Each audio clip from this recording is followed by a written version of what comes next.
عالمي د ایډز ورځ چې کوم لمانځل کیږي په 1 دسمبر باندې، نو په دې حواله باندې د خصوصي پروګرام دی د سنو بلوچستان او قدرمن اوریدونکو په دې خپرونه کې به بالکل نن موږ ډېر اهم معلومات چې کوم دي هغه هم له تاسو سره شیر کوو. ګران اوریدونکو که تاسو وپوهیږئ چې HIV ایډز چې کوم دی دا کوم قسم بیماری ده، نو دا یو ډېره مهلکه بیماری ده او دا یو ډېره لا علاج بیماری ده. که خدا نخواسته چاته سوي وي هم د غبراوېدو ضرورت نشته، باقاعده علاج سره مریض چې کوم دی ژوند تیرولی شي. نو که موږ لږ نظر واچو چې حکومت بلوچستان یعنی محکمه صحت او بیا پروینشل ایډز کنټرول پروګرام چې هغه محکمه صحت حکومت بلوچستان یو داسې اداره د دې مرض د مخنیوي لپاره د روکتام لپاره جوړه کړې ده.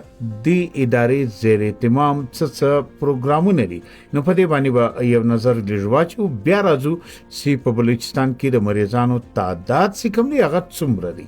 نو نظرداری پروینشل ایډز کنټرول پروګرام محکمه صحت حکومت بلوچستان له دې ځل هم له 20 نومبر څخه د 13 کلو پرنګه خپلې سرګرمیانې جاری کړي دي.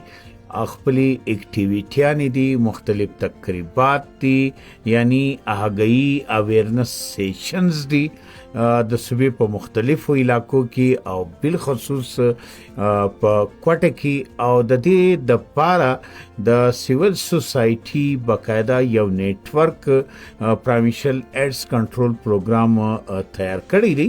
او دا نیټورک کې چې کوم د سیول سوسایټي تنظیمونه دي هغه مرسته کوي او هغه د خلکو د پوهنې لپاره د دې مرض د مخنیوي لپاره یعنی د روکتام لپاره پریونشن لپاره هغه کار کوي او لګیا دي. نو په دې کې مختلفو تقریبات چې کوم دي د 20 نومبر څخه شروع شوي دي او دا تقریبات به تر 1 دسمبر پورې جاری وي.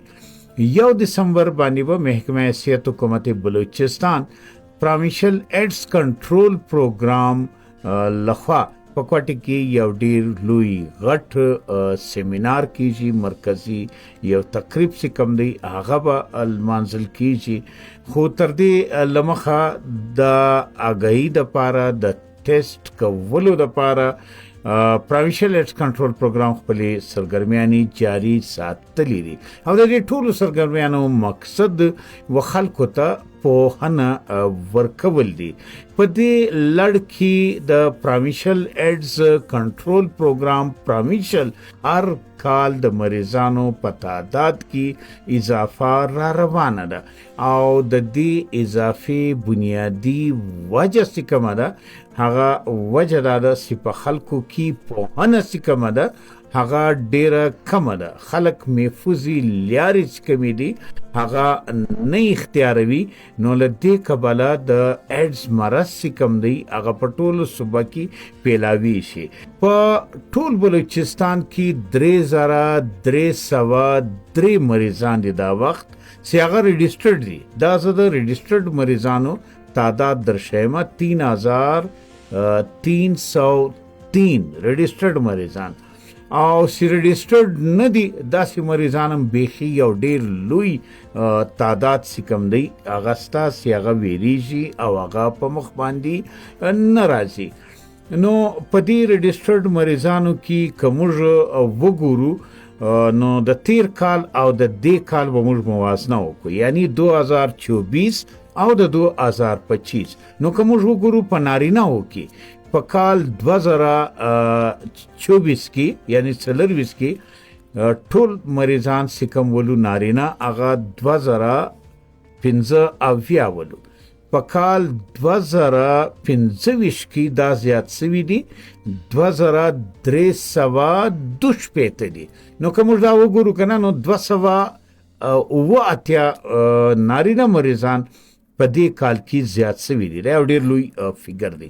اوس موږ راځو د زنانو اندازه کوو چې زنانو کې څومره تعداد وي تیر کال او له دې کاله. نو تیر کال د زنانو 600 زنانې د ایډز په مرض کې مبتلا وي او له دې کاله 900 مریضان 707.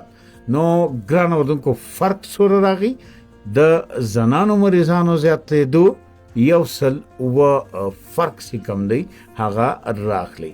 نو قدرمن اوردونکو ټوټل که موږ نمبر وګورو په بلوچستان کې د 2024 نمبر دی 2851 او د 2025 نمبر دی 3303. فرق څومره راغی په ټول کال کې 452. دا ډېر لوی غټ فیګر دی. دې ته سوچ وکړئ او په دې کې کوټه چې کومه ده په کوټه کې د ایډز مریضان چې دي HIV ایډز مریضان هغه ډېر زیات دي. په کوټه کې دا ټوټل تعداد چې دی هغه 2614 دی. ٹھیک شو. په دې 3303 تعداد کې په کوټه کې د ایډز د مریضانو تعداد چې کم دی هغه 2614 دی. او بیا له دې بعد په تربت کې 368 یعنی دا فیګر دی. نورم په مختلفو ضلعو کې مختلف تعداد چې کوم دی هغه د مریضانو دی. نو دا ډېر غټ تعداد دی. او په دې کې ګران اردوونکو د بچاو یعنی مخنیوي څنګه کېدای شي. د دې مخنیوي په دې طریقه کېدای شي ستاسو یو حجام ته ورځي نای ته ورځي ژیره جوړوي ویښتان جوړوي نو هغه ته به دا وایسته سی ورورجانه بلیډ او استرا چې کومه ده دا به نوي وي. نوی بلیډ به وي. اول به ورته ګورئ بیداره به اوسئ. هسې نه چې هغه بلیډ استعمال کړي چې تر تا له مخه یو بل څوک دې حمام کې موجوده ولو او په هغه استعمال شوي. کېدای شي هغه سړی د HIV مریض وي نو دارنګه هغه بلیډ که تا ته استعمال شو ته هم د HIV مریض جوړ شي. دویمه طریقه د دې د پیلاوېدو چې کومه ده هغه دا ده چې اکثره مریضانو ته تاسو لیدلی دي چې هغو ته د وینې ضرورت وي. ډاکټر ورته یې چې ورسه A پازیټیو B پازیټیو A نیګیټیو دا وینه چې کومه ده دا وینه راوړه. نو موږ د یو چا وینه راخو او هغه وینه ټیسټ کېدل ډېر ضروري دي.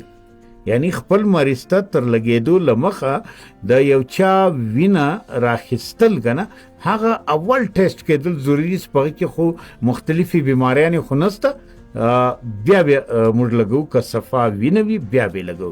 دریم ګران اردوونکو اهم خبره دا ده چې موږ چې کله په دا کلیوالو علاقو کې یا کوټه کې شاوخوا لکه هزارګنج سو مختلف علاقې سوې کوچلاغ بله دلته کوچني کلینیکونه خلاص وي.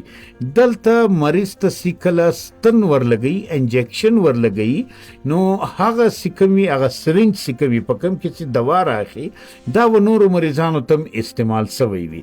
خیال وکوي ستاسو کلم ستن لګواسته ګورئ به کاغه چیرې په پلاستیک کې بند ولی دا سرنج سی ورته وایي کنه نو بیا خو ټیک دی. او که چیرې زوړ استعمال شوه ولی نو ډسپنسر ته یا ډاکټر ته به وایي یا حکیم ته به وایي چې مهرباني وکړه ورجانه سرنج چې کوم دی هغه نوی استعمال که. او بل ګران اردوونکو د قربت تعلقات چې کوم دی محفوظي لیاري هغه لیاري چې هغه لیارو څخه موږ محفوظه اوسېدلی شو. نو قدرمن اورېدونکو بالکل HIV ایډز پیلاوېدو باندې ځان خبر کړي او محفوظه اوسئ. اسلامي طریقو باندې ځئ او تر خپل کور والا پورې محدوده اوسئ.